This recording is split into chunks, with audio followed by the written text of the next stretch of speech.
Good morning, and thank you for being here today.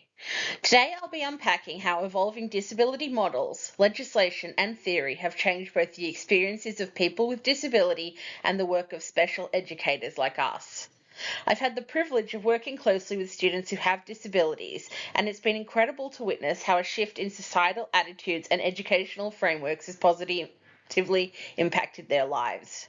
One student in particular, who faced exclusion in early years, now thrives in an inclusive environment, thanks to both the support of educators and the changes in frameworks like the NDIS.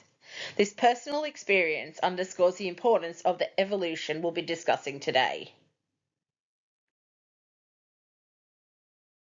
The landscape of disability education has transformed significantly over time, moving from exclusion and segregation towards a model of inclusion, rights, and self determination. In this presentation, we'll explore how key shifts in disability rights, theory, and support models have changed the profession of special education and the lives of those we support. Special educators have historically been positioned as specialists working in separate educational settings. But today, our role is increasingly centered on advocacy, inclusion, and collaborative practice, aligning with the human rights model of disability. This model recognizes people with disability as rights holders and decision makers in their own education, rather than passive recipients of care. Throughout this presentation, I'll examine historical perspectives, key disability theories, and major legislative milestones. We'll also analyse how these shifts have influenced the role of special educators in contemporary educational practice. By the end, I hope to highlight how we, as professionals, can continue to promote inclusive and rights-based education in our work. To understand how special education has evolved, we first need to explore the key models of disability that have shaped policy and practice. Historically, the medical model dominated education, where disability was seen as a defect or problem within the student. Here, the role of special educators was corrective, with a focus on diagnosis and remediation. But the social model challenged this by shifting the focus to external barriers, like an inaccessible curriculum or discrimination and attitude problems. This restricted participation. This model encouraged special educators to become agents of change in removing barriers within educational environments. The biopsychosocial model combines both of these perspectives, acknowledging that disability is influenced by medical and psychological needs, but also shaped by environmental and social factors. This broader view supports collaborative practice and individualized learning plans. The human rights model, meanwhile, emphasizes that people with disability have the same rights as everyone else, advocating for inclusion and equal participation in society. It positions people with disability as rights holders and promotes autonomy, choice, and inclusion. Special educators working within this model are not just educators, but facilitators of access, equity, and student voice. In summary, the shift from medical to social model focused on removing societal barriers, while the biopsychosocial and human rights model expanded on this by considering broader factors and promoting equality. But what does this shift mean for us as educators? It means that the focus is no longer on fixing the individual, but on changing the system to support their needs, fostering independence, and reducing societal barriers. Understanding these models helps us reflect on our own practice and how our profession has shifted from segregated support to collaborative, inclusive education grounded in equity and dignity. To understand the current role of special educators, it's important to examine how educational support for students with disability has changed over time. In the past, many children with disability were excluded entirely from formal education or placed in institutions. Education, if it occurred, was often highly segregated and focused on basic life skills rather than academic or social development. But by the mid 20th century, we saw a shift towards integration. Special classes or units were created in mainstream schools, but these often remained isolated and followed separate curriculum. The presence of students with disability increased, but their participation in meaningful learning remained limited. With the global rise of the inclusion movement, particularly post UN Convention of the Rights of Persons with Disabilities, schools began focusing on how to adapt environments to meet diverse needs. In Australia, Policies like the Disability Standards for Education 2005 required educators to make reasonable adjustments and promote participation. This changing landscape redefined the role of special educators. Rather than acting as gatekeepers to separate services, we're now collaborators and facilitators, supporting our classroom teachers, designing inclusive programs, and advocating for equitable access across the whole school. These shifts reflect a deeper move from a charity or deficit approach to one grounded in equity, dignity, and high expectations. Now let's explore some key milestones in disability rights and legislation, particularly as they relate to education and the evolving role of special educators. Beginning in the 1960s, disability rights advocates pushed for the closure of large institutions and the right of community-based living and learning. This period laid the groundwork for inclusive education as a fundamental human right. Internationally, a turning point was the UN Convention on the Rights of Persons with Disabilities, which was adopted in 2006. It firmly established education as a right for all and required countries to take steps to ensure full inclusion and participation. In Australia, several major policies followed this human rights trajectory. The Disability Discrimination Act 1992 made it unlawful to discriminate against a person with disability in education. This was further supported by the Disability Standards for Education in 2005, which outlined what schools must do to support equal access and participation. The introduction of the National Disability Insurance Scheme in 2013 also marked a shift in funding and support mechanisms, empowering individuals and families to have more choice and control. This has impacted how schools and educators collaborate with families and external services. For special educators, these legislative changes increase accountability. Our role now includes ensuring that policies are implemented meaningfully in schools, advocating for adjustments, inclusive curriculum design, and staff training. In short, the law has become both a tool and a mandate for inclusion, and special educators are key agents in realising this vision. Now that we've covered legislation, let's turn to some of the key theories that have shaped our understanding of disability and in turn how we teach. Historically, the medical model dominated. Disability was a deficit or problem located in the individual. As special educators, this meant students were removed from mainstream classes for separate specialised instruction. But in the 1970s and 80s, there was a shift with the rise of the social model, which reframed disability as a result of societal barriers rather than personal limitations. This led to calls for physical access, curriculum adaptation, and policy reform. Building on this, the human rights model recognized that people with a disability are rights holders. It focuses on dignity, autonomy, and full participation. These are core principles that align closely with inclusive education and is associated with a move away from disability as a stigma and the idea of ableism, and towards a more positive identity like neurodiversity and disability pride. Other influential theories includes normalization by Nergi, which advocated for people with disability to access ordinary life conditions. This evolved into the social role valorization by Wolfensberger, which emphasizes the importance of valued social roles, something special educators can promote through inclusive classroom practices. But more recently, Universal Design for Learning, or UDL, has become central in educational settings. UDL offers a framework for designing learning environments that accommodate all learners from the outset, not as an afterthought. It's a key tool for special educators advocating for accessibility and flexibility. These theories have fundamentally reshaped how we define good practice in our profession. They've moved us away from segregation and towards inclusive, strengths-based, student-centered education. So what does this change actually mean for our field and the people we support? The evolution of theory, policy, and legislation has led to a fundamental shift. We now view education for students with a disability as a human right, not a privilege or an optional add-on. This has reframed expectations around inclusion and support in all school settings. One of the most powerful impacts has been the recognition of students with disability as capable learners. Instead of focusing on deficits, we now are expected to support students' strengths, interests, and identities through differentiated and inclusive practices. The shift also brought about greater collaboration, not just within school teams, but also with families and external professionals. Special educators are central to this process, helping navigate NDIS, learning plans, and multidisciplinary interventions. As a result, the role of the special educator has significantly expanded. We're no longer just delivering targeted instruction, but we're also advocates, inclusive curriculum designers, and facilitators of access and participation for every student.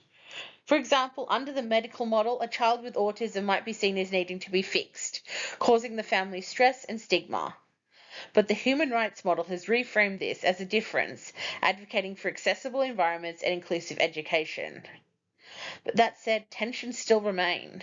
The ideals of inclusion often clash with practical realities like limited funding, inadequate training, and rigid curricula. Sometimes policies are inclusive on paper, but difficult to implement authentically. Still, the historical and theoretical shifts we've explored lay a strong foundation, and as special educators, we are uniquely positioned to keep moving practice forward. Now let's turn to what these changes have meant for people with disability and their families. One of the most important impacts is the growing recognition of the agency and autonomy of people with disability. In education, this means involving students in goal setting, planning, and self advocacy from a young age, especially through their individual education plans and NDIS supports. Families, too, are now active partners rather than passive recipients of services. Parents and caregivers today expect to be involved in every stage of planning and implementation, and rightly so. This collaborative model fosters trust and improves outcomes. There's also been notable progress in access to inclusive education, with mainstream settings now expected to accommodate students with a wide variety of learning and support needs. This aligns with the human rights model and reflects Australia's obligations under the URCRPD. At a systems level, we've seen stronger legal protections and more avenues for advocacy, but there's still a gap between rights on paper and rights in practice. For example, some families still struggle to access appropriate support or experience gatekeeping when seeking inclusion. Systemic bias, limited resourcing, and unsupportive school culture can all act as additional barriers. And while policy frameworks have improved, the lived experience of many students and families remains unequal. As special educators, we play a vital role in recognising these inequalities and helping bridge the gap through advocacy, practical action, and inclusive leadership. When we think about how the role of special educators has evolved, we need to recognise the shift in focus from being the expert or fixer of students to becoming facilitators and advocates.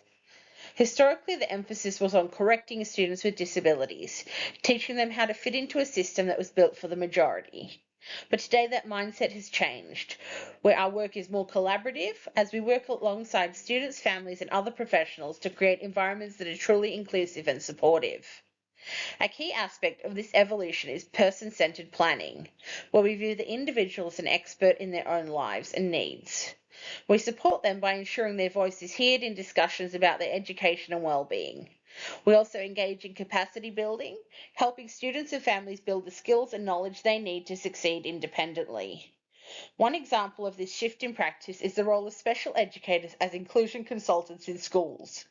Instead of working in isolation, we're now often called upon to help schools understand how to better include students with disabilities in the general education environment. This could involve advising on how to adapt the curriculum, suggesting teaching strategies, or working with school staff to foster an inclusive culture that recognises and values the diversity of all students. As we move forward in our practice as educators, it's crucial to adopt the human rights model as the guiding framework for our work. This model is grounded in the idea that people with disabilities are rights holders and not just recipients of services. It challenges us to think beyond the deficits associated with disability and recognize the fundamental rights that all individuals, regardless of ability, deserve. A core element of the human rights model is autonomy, the right for individuals to make choices about their own lives, education, and future. This autonomy goes hand in hand with the principle of dignity, which means treating every person with fairness and respect, acknowledging their inherent value and rights. Finally, the model emphasizes inclusion, ensuring that people with disabilities are not excluded from society, but are able to participate fully in all aspects of life, including education, work, and community engagement. To bring this model to life, schools and educators need to make tangible changes that reflect these principles. For instance, schools that adopt inclusive policies ensure that students with disabilities have the same access to learning, extracurricular activities, and social participation as their peers without disabilities. This may mean implementing adjustments like accessible classrooms, modified teaching strategies, and promoting a culture of acceptance and respect for diversity. One of the most transformative aspects of the human rights model is the way it shifts how we view people with disabilities. Under the traditional medical or charitable models, individuals with disabilities are often seen as passive recipients of care. They're the ones who need to be fixed or managed, but the human rights model positions them as active agents in their own lives, with the autonomy and agency to make decisions about their future. A central tenet of this model is the recognition that people with disabilities have the right to education, participation, and choice.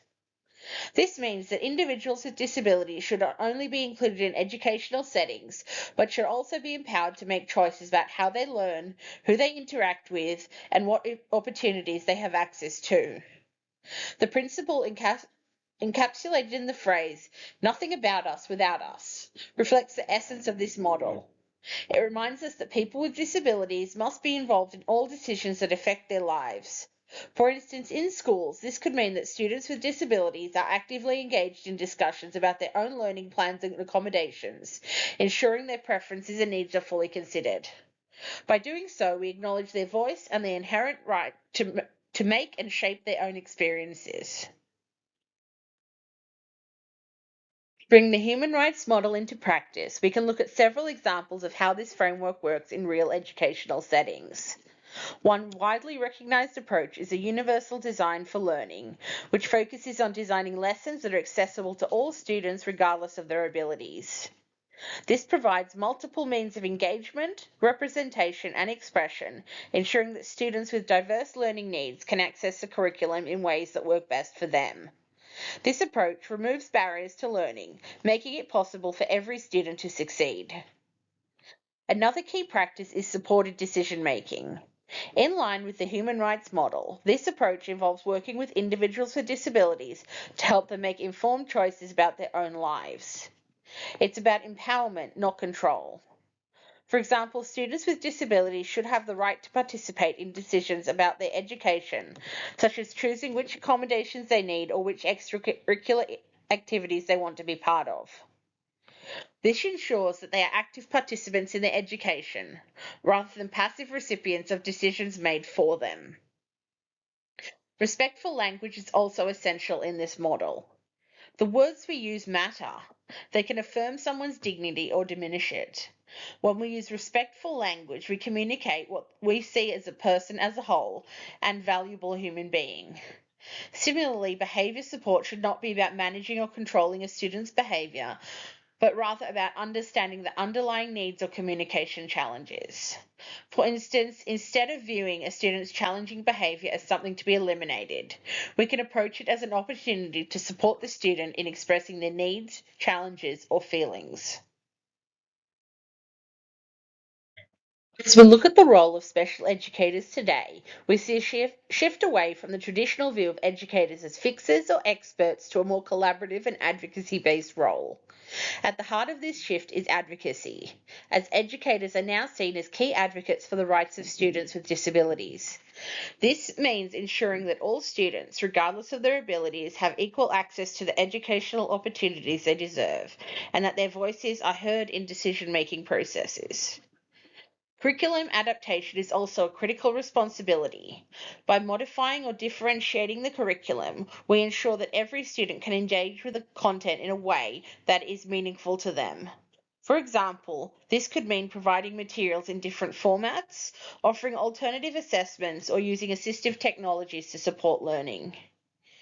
Interagency collaboration also plays a key role in supporting students with disabilities. Special educators often work closely with other professionals, such as speech therapists, occupational therapists, and psychologists, to ensure that students' needs are met across all areas of the development.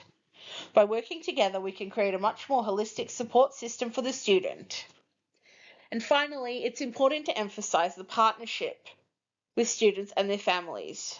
In today's educational environment, we recognize that students and families are experts in their own lives. Educators must work closely with them to identify goals, preferences, and strategies that will help the student succeed. It's not about doing things to or for the student, it's about working together to create the best possible learning environment for them to succeed. To wrap up, the human rights model has reshaped not just how we think about disability, but also how we approach our roles as educators. We've moved from being gatekeepers, where we controlled who had access to resources and opportunities, to becoming enablers. Our role now is to ensure that all students with disabilities have the support they need to succeed and that they are active participants in their own learning and decision making processes. Disability rights theory has influenced our actions as professionals in profound ways. Instead of focusing on deficits, we focus on empowerment, advocacy, and inclusion. We work to remove barriers to participation and create learning environments that allow every student to reach their full potential. Ultimately, we're no longer just service providers or experts. We are partners with students and their families, working together to create a more inclusive, rights-based and equitable educational experience. This shift towards inclusion and self-determination is vital in the broader movement towards a more just and accessible society for people with disabilities. But in summary, the journey from viewing disability as a medical issue to understanding it as a human rights issue has profoundly changed and shaped educational systems, legislation, and societal attitudes. I urge you to consider how these models and frameworks can impact your work and the way we engage with our students with disabilities. Remember, the goal is not to accommodate, but to fully integrate and empower.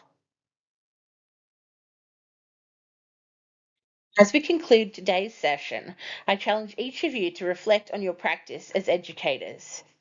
How can you actively support students with disabilities by aligning with the human rights model? Whether it's advocating for policy changes, fostering inclusivity in your classroom, or simply challenging how you interact with students, we all have a role to help create a more inclusive society today.